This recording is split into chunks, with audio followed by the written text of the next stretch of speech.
Welcome to 1850 Main Street, a place where friends get together and talk about their country and hope for a brighter future. Your hosts have built this spot over the past 40 years, meeting every day with people who are in the headlines and behind the real stories. David Zanotti and Rob Walgate are at the table today. Now that Donald Trump has been convicted of felony crimes in relation to the hush money case, what's next? Clearly the news, everybody, everywhere has got a thought, has got an opinion, has got a question about the trial of Donald Trump, the recent conviction in New York in regards to the hush money case. And it's kind of interesting. I did a little survey this morning at the local diner and just listened to people talking about it and and it was amazing how non-opinionated people were. And what I mean by that is they basically said, yeah, they were sort of familiar with the issues in the case. They had heard the news stories. They had heard about the convictions. They don't get it. They don't know what it means. And therefore, they're not really sure that they have a whole lot of opinion about it. It was fascinating. It wasn't like the typical situation where you bring up a subject and there's people on one side, people on another. This was just sort of very quiet. What are you finding out there, Rob? Well, I can tell you where I was when the news broke. I was backstage at a dance recital, getting ready to take the stage for rehearsal. And what I mean by that is my daughter's a dancer, and she had a recital that night, and we're backstage. There's a part of the show where they have the dads dance with the girls. And one of the dads was on his phone as we were waiting to take the stage. He goes, "This is unreal. They found him guilty." And everyone knew what he was talking about. And there was just a lot of moans. No one saying, a lot of people shook their heads. And then you heard someone say, "Can someone tell me what laws were broken?" No one knew really the facts of the case. It was just what's actually going on here. It's a really fascinating time in our country. So let's do a quick outline on the case. And we have done a lot of litigation, and we've been in lots of courtrooms. We have not been involved in criminal cases. We've been involved in lots of different kinds of suits in regards to public policy and ballot issues and other things. So we're not pretending for a second to be legal experts in criminal law. But as we've studied the case from media reports, it appears that what we're dealing with here is a situation where the Trump Corporation felt the necessity of buying off people, cutting them legal deals to say they wouldn't talk about things that they knew or alleged to have known or alleged to have seen regarding Donald Trump's behavior. Okay. Now, we're not going to go any farther than that because everybody else knows all the sordid details, and it's not really necessary. It's important for the sake of fairness to the trial that Donald Trump denies the allegations in regards to Stormy Daniels. We'll put it that way. But to a large degree, whether the event did or didn't happen almost doesn't seem to matter, because the question is, was Donald Trump involved in attempting to create a contractual situation, a contract with Stormy Daniels, so that there'd be no further discussion about this. Now, there are things like NDAs, there are things, all kinds of things that happen in life in settlements where people agree to not talk about it anymore, and financial considerations are a part of that. That's a part of law in America. So there's nothing in any of that that is out of the ordinary. The accusations against Donald Trump is that what they did, and this, of course, is before he was president of the United States, before the election of 2016, what they allege is that he attempted to hide the payment of those funds and the 34 different pieces of this puzzle. That doesn't mean that there are 34 different payments. It just means there are 34 different pieces of the procedures. That in essence, what he was attempting to do was to put these all in as business expenses and somehow to cover up the fact that they happened as it related to something political. Now, that's where things get really crazy here, because the difficulty of proving that is pretty significant. But evidently enough evidence was presented in court that people believed that there was something that they were doing there that was a cover-up. So that wasn't necessarily that the payments of these funds was considered to be illegal. It appears that the way that they were accounted for appeared to be a cover-up. And then the prosecution made a strong case, an attempt to say that action, in essence, was a failure to disclose campaign contributions, since the cover-up was designed to have an impact on a political campaign. Now, we've done a lot of work on election law, okay? And I'm going to tell you that the gentleman that the Trump defense wanted to bring into the courtroom to define what a political contribution is, according to federal law, was the former chairman of the Federal Elections Commission, Professor Bradley Smith of Capital University. Now, Brad Smith is the former chief executive. He was the chair, if you will, of the Federal Elections Commission. He's been in the realm of election law for a long time. I've known Bradley Smith since 1992. Together, he helped us work through a lot of legal questions on several ballot issues that we've worked on over the years.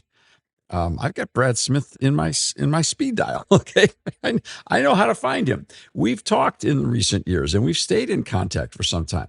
And I have been incredibly impressed with his career. Rob, you know Brad Smith. You've met him as well. Yeah, we pick his brain at times. We'll call. We've interviewed him on the public square. We'll call and ask him questions as it pertains to elections, election law, different things that are going on. So yeah, he would know what he would know what is happening for sure. And so, ironically, the jury was being told by the prosecution that the ultimate end of this criminal activity was to cover up campaign contributions, and the defense was not permitted to bring Bradley Smith, one of the most qualified people in America on the actual prosecution of election laws, to be able to inform the jury of the other side of the story. That part bothers me a lot. Now, it would be one thing if we were talking about business practices and cover up, and perhaps an illegal attempt to put something in the wrong box and therefore get some form of a deduction, or some all that kind of the nuance of county law, state law in regards to business practices. Most of us would just say, you know what, man, that's way over my head, and plus I'm not interested in the least. Can I just give me something else to do? But when you drag into this the question of federal election law, and then you deny the jury the opportunity to have both sides of the story, you got to ask yourself, this doesn't exactly seem right to me. No, it didn't make sense on the face of it, especially when you looked into the fact of the defense wasn't able to call who they wanted. And again, this isn't the attempt to defend Donald Trump, just except for the fact that we're talking about a criminal case. So what are the criminal charges? And you're looking at a prosecutor that ran his campaign with the promise of who he would prosecute if he won that election. Even though a former prosecutor looked into these same charges years ago, it isn't like these charges happened last year. It kind of makes me feel like I'm watching an old Untouchables series, and basically you got G-men saying that their whole purpose for being in law enforcement is to get Al Capone. All right, so I mean, this guy runs to become the prosecutor on the idea that he's going to get Donald Trump, and at least at this round of things, he appears to have succeeded in doing so. So I think the whole thing is an embarrassment to everyday working, tax-paying Americans. I think the whole thing's embarrassing because it does seem that the administration of justice is being sorely politicized, because the net of all of it is politics. 100%. In the end, it wasn't about doing something in regards to justice for Stormy Daniels. It wasn't about somehow recouping lost money for the state of New York or the city of New York. It was about somehow attempting to convict Donald Trump of a felony that would relate to electioneering and to election law, as well as all the rest. And so it's gotten to be very weird. Now, what's even weirder is people have no idea where it's going to go from here. And how can you even trust anybody in the media? How can you trust the Trump defenders? How can you trust the Trump supporters? I mean, this thing's just a plain out mess. It's just one of those things people wish they could turn the page and say, wow, remember back when? Because the whole thing is just all of it from all sides. It's exhausting, and it's almost an insult to the idea that we have held in our country for generations the belief that everyone would be treated equally under the law, and that when you got to a courtroom, the truth was going to come out. And I never thought I would see the weaponization of the judicial system against people that were political opponents. I mean, you hear about this happening in other places, and you're like, oh, that can't happen in the United States. And we're watching it happen. We're watching it unfold before our very eyes. What's interesting to me is, and again, not to make it political, but it is political, right? Joe Biden, in the span of a couple days, sent out a couple tweets.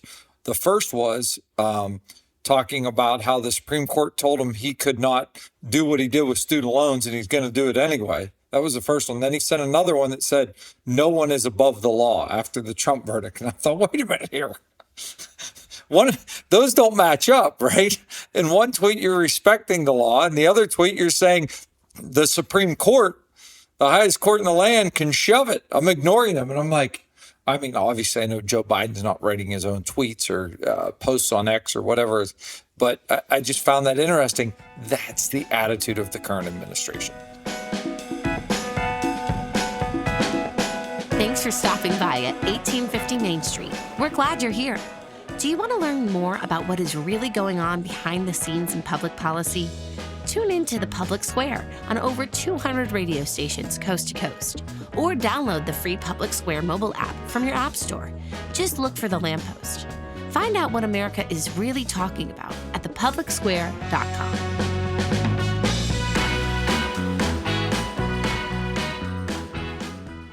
So I suppose this would be a little bit more, I don't know, newsworthy or, debatable or substantive if you didn't have Mar-a-Lago as well, and you didn't have the two Trump impeachments, and if you didn't have all of the politicking around what happened on January 6th, and all of that sort of stuff, if you put all those pieces together, and the Trump business expenses, and now the additional suits that are out there, it's sort of like you eventually have to come to the realization that no one has been pursued, maybe perhaps other than Al Capone, at the level Donald Trump's being pursued.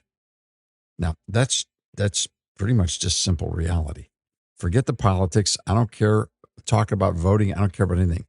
The question that I have, and I don't know that anybody else is asking much out loud in media anywhere, is if he wasn't running for a second term, would any of this have happened at all? Would the National Archives had really cared all that much about the boxes that they were already discussing that would come back to them? Would there have ever been a raid? Would the business practices that involve the city of New York, now maybe that would have gone on because there might have been, there's a ability for New York to recover finance. Okay, so there might have been some Trump organization questions on business practices. Okay, I get that. But would this case be have any? Why would they bother? No, there wouldn't. And there's going to be a lot of CEOs that are looking at their books in the state of New York and other states similar and asking the question, is it worth doing business in this state if they're going to come after people in the way that they're coming after Donald Trump? And these are the same people who 7-8 years ago, and listen, Donald Trump, we know at his rallies before the 2016 election, people would chant, lock her up, lock her up, lock her up. Those are the same people that said, look, Donald Trump will use the judicial system as his own political tool. He will be a tyrant and a fascist because he's going to go after his opponents. That didn't happen, but his opponents went after him. So here's the challenge that we have to consider. we're going to have a worldview that reflects the teachings of the founding era, if we're going to consider the question of national character, about what it is that makes us all Americans, not what it does to make us a hyphenated American or a disenfranchised American or a privileged American. No, what does it mean to be an American? What does it mean to have inherited the Declaration and the Constitution as the governmental form of reality within the context and the structure of how we will be as a nation?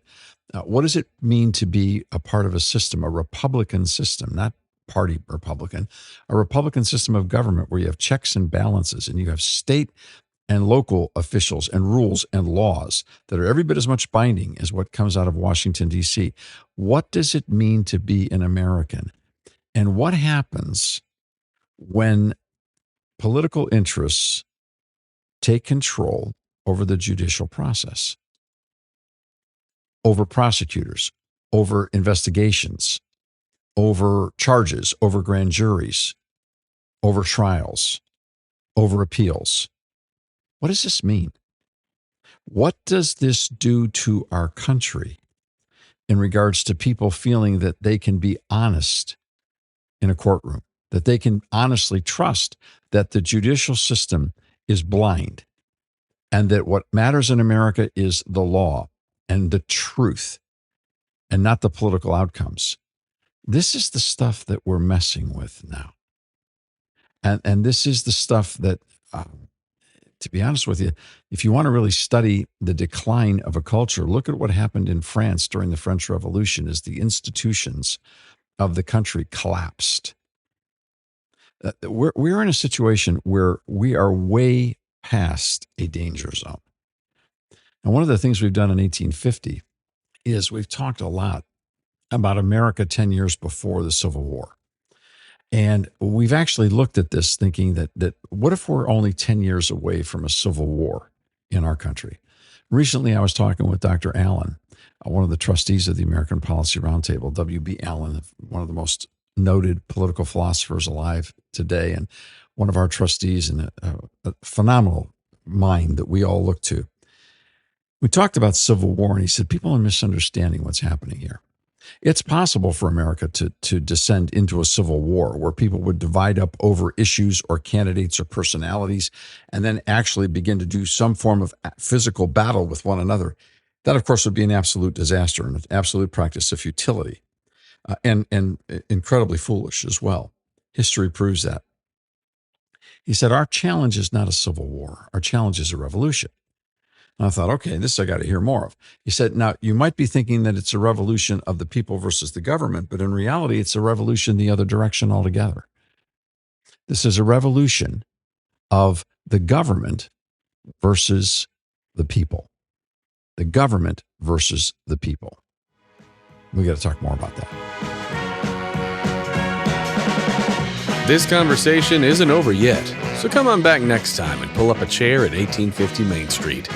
To help spread the word, please remember to rate, review, and subscribe wherever you get your podcasts. To find out more, visit 1850mainstreet.com. We'll see you soon.